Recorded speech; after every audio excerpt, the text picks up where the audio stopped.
Shabbat Shalom Mevorach, au micro de Radio Shalom, Charles Lugassi, bienvenue de nouveau aux délices du Shabbat.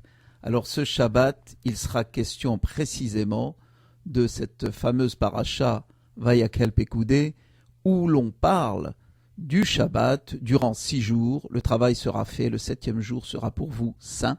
Il existe donc 2 dimensions du Shabbat, une dimension propre à ce jour, mais aussi une sainteté qui lui vient de la semaine qui précède. Et c'est le Talmud, la Gemara, qui nous en donnera un éclairage aussi profond que lumineux. Eh bien, une Mishnah nous enseigne qu'un chef de famille doit dire 3 choses chez lui avant le coucher du soleil le vendredi soir. Avez-vous prélevé le maaser, c'est-à-dire la dîme? Avez-vous fait le hérouv? Et allumé les lumières du Shabbat. Alors ce texte, bien évidemment, doit se lire au sens simple, puisque ces exigences sont importantes pour le jour même du Shabbat. Mais la tradition chassidique lui donne une signification bien plus profonde, à travers laquelle on comprendra que pour être vécu authentiquement, le Shabbat doit être préparé. Alors comment grandir le Shabbat? La première question que l'on pose sur le maaser doit être comprise sur la personnalité, dépendant de la personnalité, je dirais, de chacun d'entre nous. Le mot maaser, la dîme, se rapproche du mot ashirut, la richesse. Alors la demande prend une autre mesure. La semaine qui vient de passer vous a-t-elle apporté une richesse, tenez-vous bien, spirituelle, qui grandira votre Shabbat? Votre comportement quotidien s'est-il enrichi de bonnes actions et d'un changement dans vos traits de caractère? La seconde question va, elle, plus loin. Le mot « hérouv » est à rapprocher du mot « harevut », harevut qui signifie « responsabilité ». Bien souvent, nous ne sommes pas conscients que nos actes et nos paroles ont une portée qui dépasse notre entourage le plus immédiat. Alors, la question devient grave.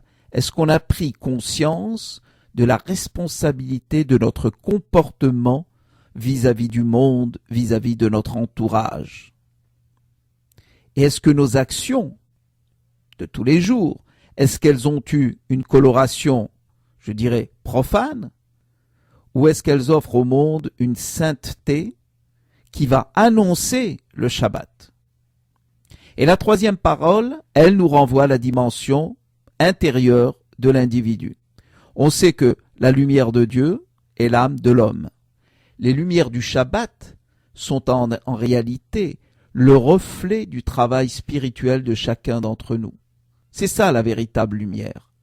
La question quitte alors le sens simple pour devenir plus essentiel, avons-nous apporté durant la semaine qui précède Shabbat de la lumière autour de nous et dans chacun de nos actes? C'est celle-là la véritable lumière. Un juif peut accomplir un acte de façon mécanique, sans véritable feu intérieur, uniquement parce que Dieu le lui a demandé. Il aura bien sûr, certes, fait la volonté de son Créateur, mais son acte ne va pas prier parce qu'il n'y aura pas mis aucune conviction, aucune chaleur. Les lumières du Shabbat ne sont pas une simple clarté qui embellit la maison. C'est l'éclat d'une semaine tout entière durant laquelle le monde a pu voir chez un juif la ferveur de son judaïsme.